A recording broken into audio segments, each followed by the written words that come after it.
welcome to the Bad Dad Horror Podcast with your hosts, John Couture and Sierra Couture. We all have daddy issues. Ours just comes with an extra helping of blood and gore.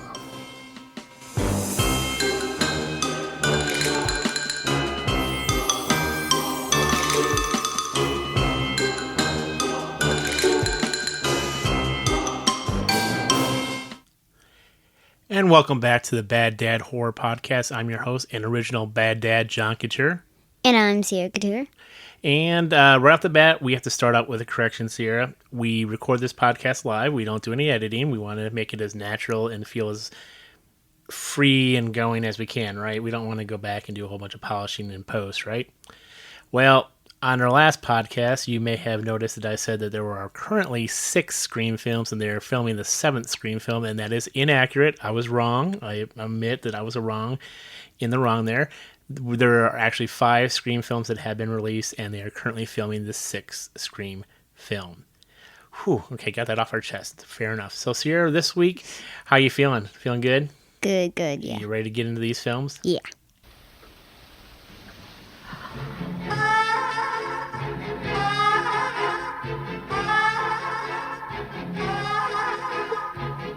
What have you done to it? What have you done to its eyes? He has his father's eyes.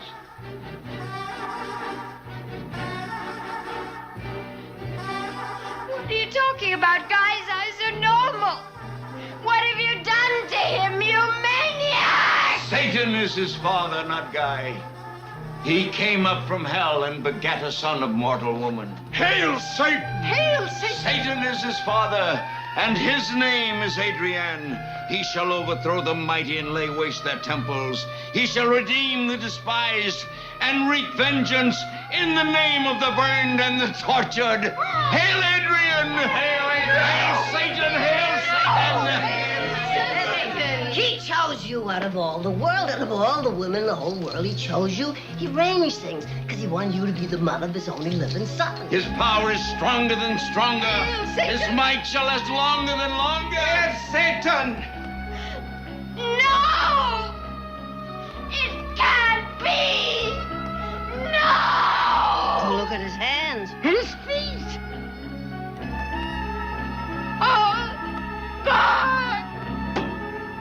God is dead! Hail, Satan! Satan lives! The year is won! The first film we're going to talk about today is Rosemary's Baby. It is a 1968 film directed by Roman Polanski, and it is certainly a film that takes a turn. It's one of those things that I've seen these films so many years ago, probably when I was your age. Probably shouldn't have seen them at that age. And I tend to forget a lot of the sequences and scenes specifically. Obviously, there's certain iconic scenes that stand out from these films, but it's the scenes that you forget about that are like, ooh, maybe that's not appropriate for children. But we'll get there in a minute. The film is Rosemary's Baby. It's about a satanic cult who it basically wants to take over the baby of the neighbors in their building. Yeah. And use it for their rituals. Correct. And use it for their rituals. And it stars Mia Farrow and John Cassavetes. It's an excellent film. It was the first horror film to win an Academy Award. Won Best Supporting Actress by Ruth Gordon, who played Minnie, the neighbor. What did you think overall, off the top of the bat? First, I want to clarify something. Sure, clarify away. The type of rituals they were going to do with the child was not good rituals. No, usually when they use a baby, the blood rituals are bad for the baby, yes. Yeah. Yes. So, off the bat, quick question. Do you think and we'll talk about this because I think I may have crossed the line and become a bad dad this week with these 2 films. Do you think this film is appropriate for kids of your age? I thought you were going to say, do you think this the thing is bad for kids my age? Gotcha. No, I think it's pretty good for kids my age. You do? Yeah, because that's... Yeah, and there are probably some scenes, and I should also add a disclaimer to all these podcasts that your mileage may vary. I am not your parent. I am not the parent to your children. What I deem appropriate for my child may not be appropriate for your child. If you have aversions to swearing or satanic rituals or nudity or, demonic rapes, then maybe Rosemary's Baby isn't for your child. Maybe we should have held off on that one. But, it's an iconic film. It's one that, did gangbusters at the box office. It was a film that just, took the world by storm. It was one of those things that really opened up the satanic aspect of horror, which is a huge subgenre of horror itself. So speaking of that, Sierra, what did you think of the satanic aspect, since I don't think you've had much exposure to satanic and Satanism in the films that you've seen up to this point? Not in the films that I've seen. Mm-hmm. Have you seen them in other things, like TV shows or YouTube videos? So you don't really have... No, I haven't seen any of the rituals. No, but I've heard about. You've heard about them from your Yes. friends? Yes. Ah. We have jokes about. You have jokes about the satanic rituals, really? Okay. Inside the mind of a tween, everybody. Okay, what stood out for you in the film? Did you think it was a scary film, or did you think it was more of those psychological type of horrors? I don't know. You don't know. There wasn't a lot of jump scares, was there? No. Yeah, you kept on saying you were bored at times, waiting for things to go. No. I was not. Okay, the more I think about it, I actually like the film more. Okay. So, I was not bored. But initially, you were a little bored. You said there wasn't enough No, jump I scares. didn't say that during Rosemary's Baby. Okay. That's more to the second film. We'll get there. Okay. One of the things that stands out for this film, Sarah, and you may not know this, but this also is a good time to introduce the concept that Rosemary's Baby is considered one of the most cursed films ever put on celluloid, ever put on film. Really? Why? Why? Because there's a lot of things that happened to the people that were involved in the film, during the filming and after the filming, that makes people can think that maybe some of the satanic rituals that they were espousing in the film may have carried over into real life. One of those, and the most obvious one, is director and writer Roman Polanski, who you probably aren't familiar with Roman Polanski other than his work in Rosemary's Baby. But he is a director who ran into some legal troubles about 12, 15 years after he wrote and directed Rosemary's Baby. He was, for lack of sugarcoating, he was convicted, or he was arrested for having underage relations and forcing sexual assault on a young woman who was 13 years old. Oh, wow. Oh, yes. He spent like 50 days in prison, and I believe he was released before his trial, and he fled the country, and he has never set foot in the United States since. He's still living. He lives, I believe, in France currently, and he is no longer allowed to enter the United States. If he enters the United States, he will be arrested and tried on these charges. And which is interesting because he was just nominated for an Academy Award a few years back for one of his latest films, and they wouldn't allow him to attend the ceremony since it was in the United States in Hollywood because he would be under threat of arrest for his crimes. So that obviously was pretty bad. But even more closer to the release of the film with Roman Polanski, you don't really know what the Manson murders are, do you, Sierra? No, but I have heard about. Right. In 1969, there was this enigmatic leader of a cult, as if it were, named Charles Manson. He referred to his followers as family. I know that his name is Charles Manson. That's all I know, though. There you go. He was pretty crazy, and he liked to do a lot of diabolical things. Well, while Rosemary's Baby was still in theaters, and Roman Polanski, the director, was dating an actress at the time. Her name was Sharon Tate, and she was up for the role of Rosemary, but producer Robert Evans was adamant about casting Mia Farrow in the role. He just thought Mia Farrow was a better actress, and the director, wanted to have his wife in the role. Eventually, Robert Evans got his way. Mia Farrow was cast as Rosemary, and the rest, as they say, is history. Sharon Tate actually was in the film as one of the background actors in the party with the single friends, or the young friend party that Rosemary throws in her room. In her apartment, and one of those background actresses was Sharon Tate. Well, she was pregnant in 1969, a year after the film was released, and she had some friends over to her house, and they were having a party late at night. And like Ken Rosemary's Baby, but yeah, she was pregnant with a baby in real life, Sharon Tate. And so she's having a party at her house on Cielo Drive in Los Angeles.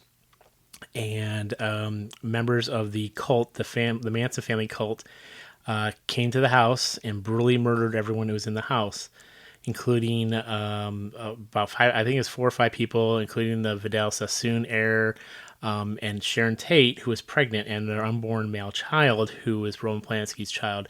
Roman Polanski was not at the house that evening because I believe he was out of town filming, out of the country, maybe even filming. And so his wife and son were slaughtered. And there's a lot of interesting correlation. We'll get to it, but so that's a lot of bad cursed things going on.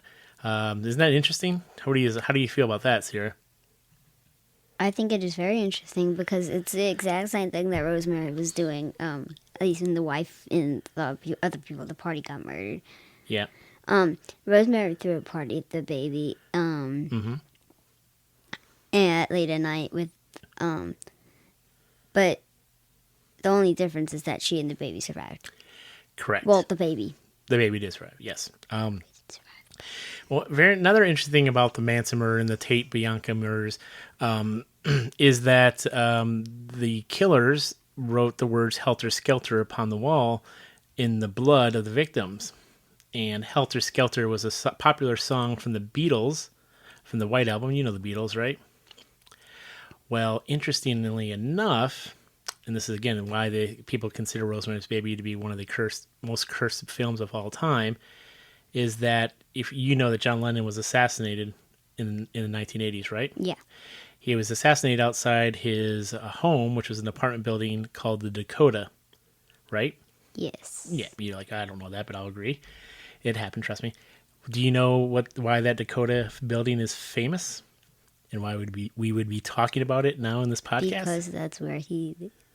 Yes, that's where John Lennon lived, and yes, that's why it's famous. That's also where he died.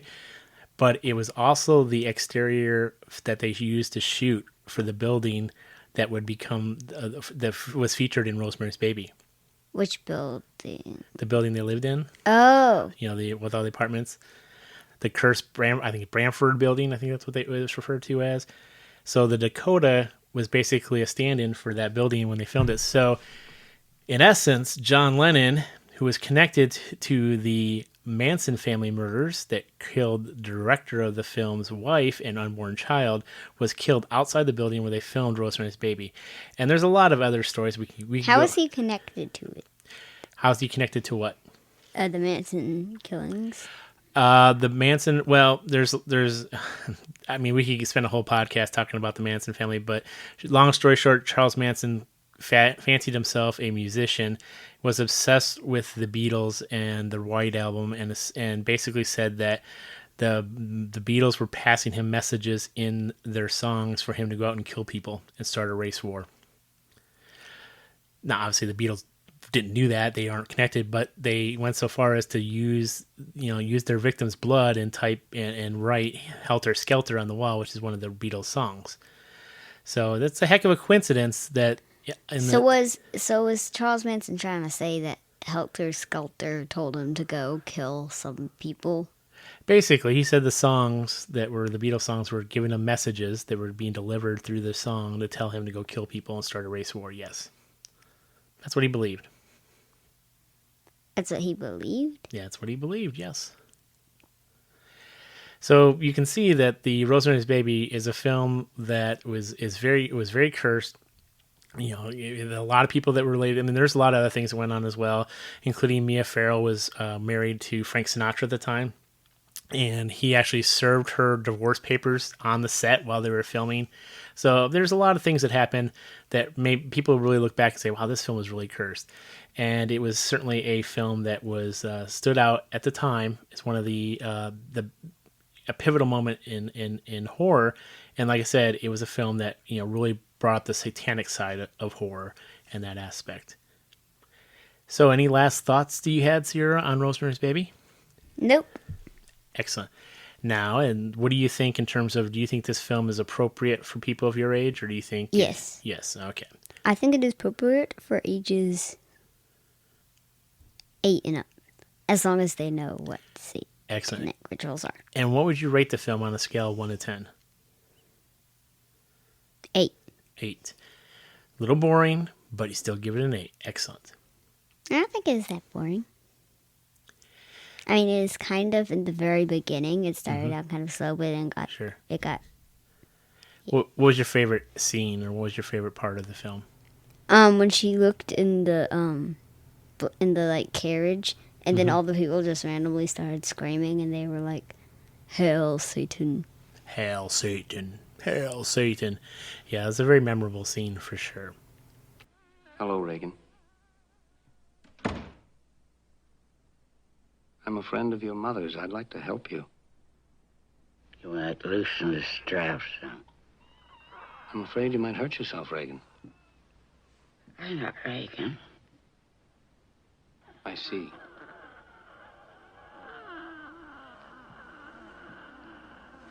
Well, then, let's introduce ourselves. I'm Damien Karras. And I'm the devil. Now kindly undo these straps. If you're the devil, why not make the straps disappear? That's much too vulgar a display of power, Karras. Where's Reagan? In here with us. Show me Reagan and I'll loosen one of the straps. Can you help an old altar boy, Father? Your mother's in here with us, Karras. Would you like to leave a message? I see that she gets it.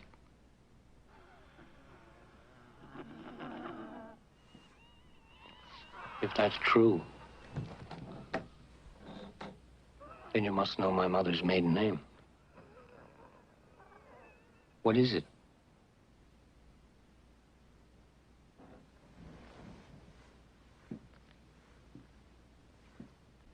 What is it?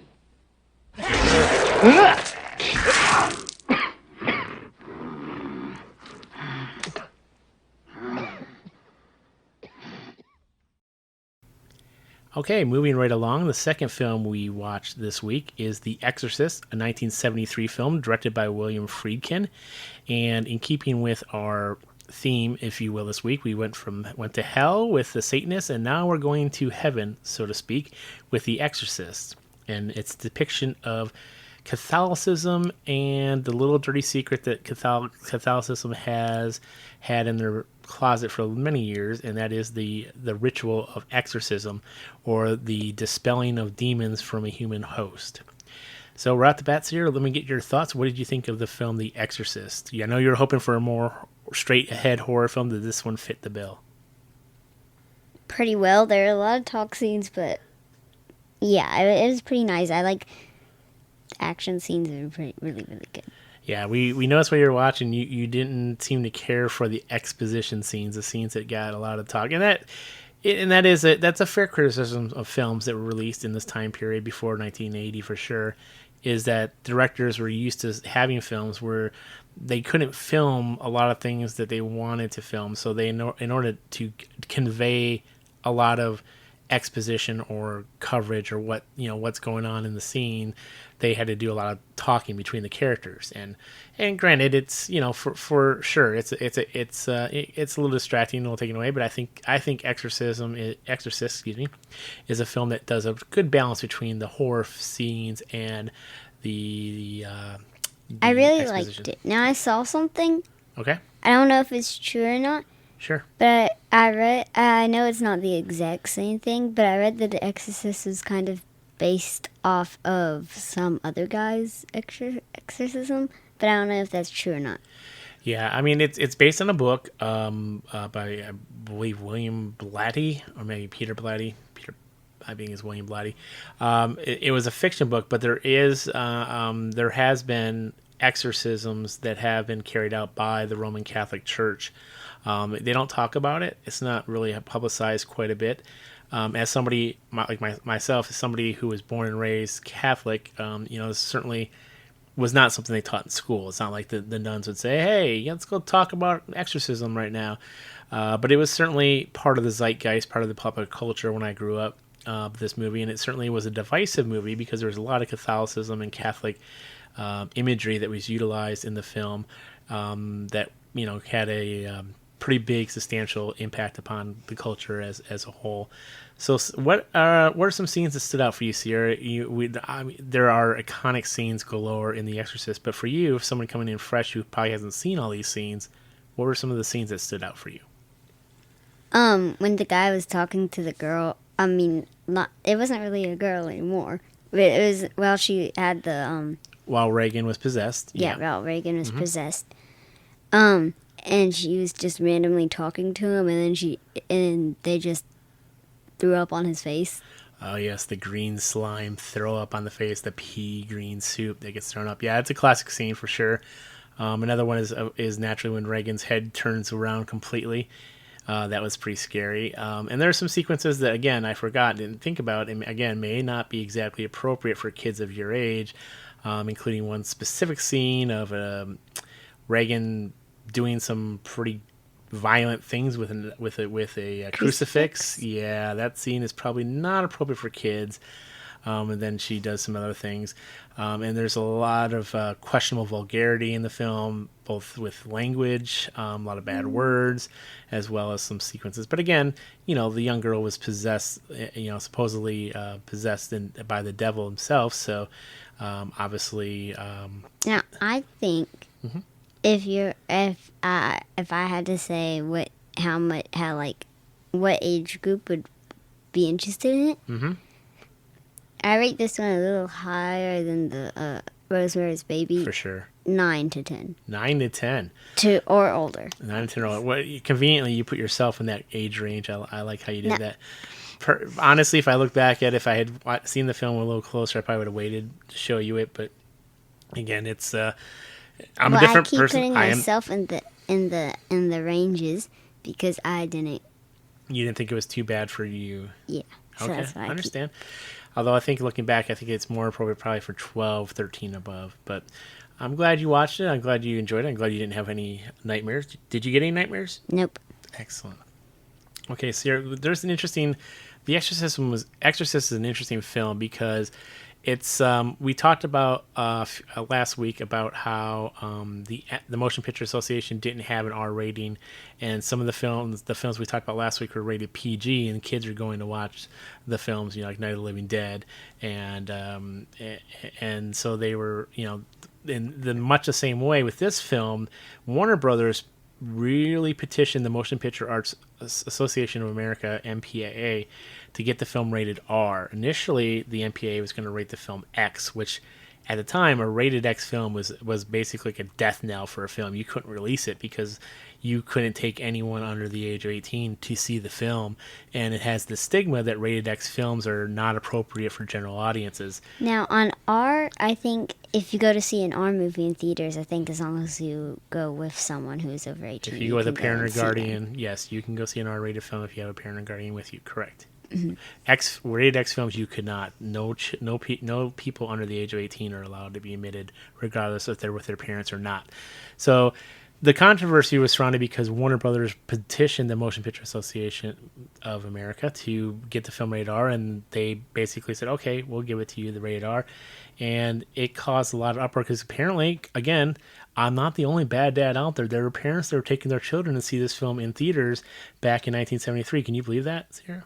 Well, how old were their children? Like, were they taking their 3-year-old babies in? Or? I don't know. 3-year-old babies probably don't have the attention span to be concerned about it, but probably about people that are at your age, 10, 11, 12, and they were forever. Think they would have been that traumatized.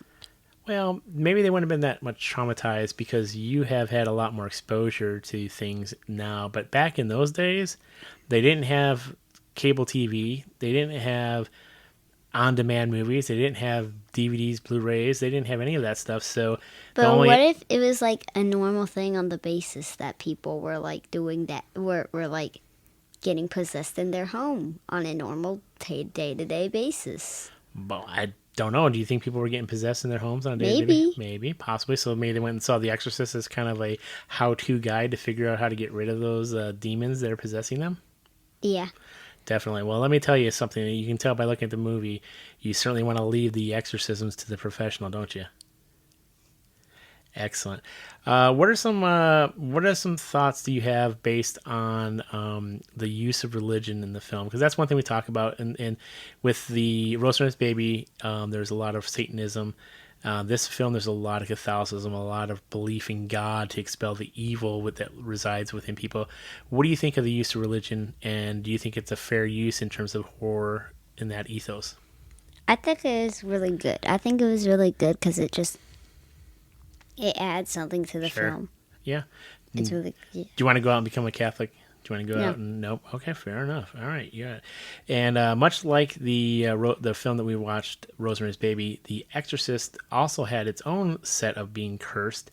Although more of the film is cursed on set than it was offset. There were numerous production issues during the production of the film. They had to shut down numerous times. There was injuries that happened on the film. In fact, there was a couple sequences, I don't know if you remember, but there were a couple sequences within the film, The Exorcist, where they joked because obviously Chris McNeil, who's the lead actress, played by Ellen Burstyn, she was an actress in the film as well. She's playing an actress, and there was a sequence where she gets injured a bit, and so they were making some quips about a production being delayed because of being injured, and that was kind of an inside joke because they had to delay so much with The Exorcist that the budget actually doubled than what they initially thought, and it took twice as long for them to film the movie. And they're just weird snafus that people are like, well, that's kind of odd that things would be breaking and people would be getting injured. And some people thought that maybe the film was cursed because they were poking, not necessarily fun at Catholicism, but they're getting into situations and things they probably shouldn't have. So what do you think about that? That's a good. Is it like a theory? Well, I mean, it's a theory as to what caused it, but it's not a theory. These production problems did persist during the Right. film, and again, every film has their own share of problems and issues that rise during production and filming. But they said because they were filming and talking about these themes that basically the presence from the other side. Rosemary's Baby seemed to have a lot more. It did. Rosemary's Baby is considered one of the most cursed films ever released because of all the things that happened during filming as well as after filming. And we didn't really get into on detail, but the fact that Sharon Tate wanted to be Rosemary and then she was pregnant the next year and then she was slaughtered is in a ritual which was somewhat based upon dubious efforts, as it were, does make it interesting. Okay, Sarah, well, we don't usually break sequel news here on the Bad Dad Horror Podcast because most of the films we watch are so old that their sequels have come and gone. The Exorcist is a film that has had many sequels, remakes, reboots, whatever you want to call them, including there was the Exorcist 2, which actually did star Reagan did return, Linda Blair did return to the role of Reagan. But one actress who has never reprised the role from The Exorcist was Ellen Burstyn. She never came back to do an Exorcist film. However, we just read this week, so it's very topical for this podcast, that Ellen Burstyn has agreed to star in a Exorcist remake. I'm sorry, it's actually a direct sequel to the original Exorcist, and it's going to be produced by Blumhouse Films, which again is, you may not know, it's one of the best and brightest horror houses that are creating horror films today. So I'm really excited about this. So what do you think about The Exorcist, the second Exorcist film with Ellen Burstyn reprising the role of Chris McNeil? Are you excited about that? Is that something you want to see? Yes, but I have a question. Sure, shoot. I don't remember the name, but there's a person that has played Reagan. Is Linda she going to come Blair. back too? That's a good question. I'm not sure. Linda Blair is still alive, so it is very possible for her to return in the role. However, I'm not. I can't see it. It's been so long since I've seen The Exorcist 2. I don't know. Reagan was in Linda Blair reprised Reagan for Exorcist 2, and I want to say that she died in The Exorcist 2. This will be another part where we'll have to have a correction at the next podcast. But again, considering that they're doing it as a direct sequel to the original Exorcist, all bets are off. Basically, meaning that the sequel that has already been out doesn't really exist in the world upon which they're building. So it is possible that she could return. There hasn't been any news concerning her involvement in this new Exorcist film, but I think it would be great to have Ellen Burstyn reunite with Reagan on screen. Yeah. Linda Blair. Excellent. Do you have any parting thoughts about The Exorcist? No, not really. But if it's a direct sequel, doesn't it mean that she couldn't have died because it's direct coming on from that? Yeah, I mean, it means that she could still be in it. If I say again, and I'll have to double check my memory, but if the character Reagan died in The Exorcist 2, which I believe she did, again, I may be completely wrong about that, then if you make another film, then why? People will be like, why are you bringing back Reagan? She died in the second film. But this film that they're making now is the true sequel to The Exorcist. So no matter what happened in the other films, doesn't matter. It's very convenient. And this is an interesting topic to talk about, and we'll get into it before, but it's all talk about what is canon, what is part of a horror series. And when you go and reboot a series or go back and do a direct sequel, does that negate what's come before it? Do you pay homage to the films that come out? Because horror films are a dime a dozen. Their sequels come out. You got the threequels. You got all these films that come out. And then like the original filmmakers get involved, like in the case here with The Exorcist. And then you have a new sequel, but it's set so many years later. But again, I'd be interested to see where they go with it. Ellen Burstyn obviously is much older. Linda Blair is older. So maybe it'd be interesting to see if they have maybe the grandson or great-grandsons of these characters will be involved some way with the demon possession, or maybe the demon will come back and possess them again in some form. I guess we'll have to wait and see. Won't we, Sierra? Yeah, I guess so. Absolutely. All right, Sierra, what would you rate The Exorcist? 9 out of 10. 9 I really out of liked 10. It. Excellent. I really liked it. You really liked it. Awesome. And do you think I'm a bad dad for Nope. letting you watch this movie? You don't think? Well, you're biased. Of course you don't think I'm a bad dad. So you think children your age would be able to be okay watching this film? If their parents aren't okay with people shoving crucifixes into parts. Into certain parts, indeed, yes. And I don't know if I'm okay with that scene. But again, it's a live and learn situation. And... maybe it may not be appropriate for all audiences. So, again, as a parent, if you're listening, be forewarned that there are sequences you may not feel that are appropriate for your child. But again, I can't make that decision for you. I'm not the parent of your child. So, again, your mileage will vary on that. And looking forward to next week. I know Sierra's excited because we're going to get into some films that are a little more in the traditional horror sense with a little more blood, guts, and gore. Are you excited about that, Sierra? Yes. We'll leave it there, but I know that if you're following along, it should be pretty easy to figure out where we might be going next. But we we're not there yet, so until next time, we'll be back.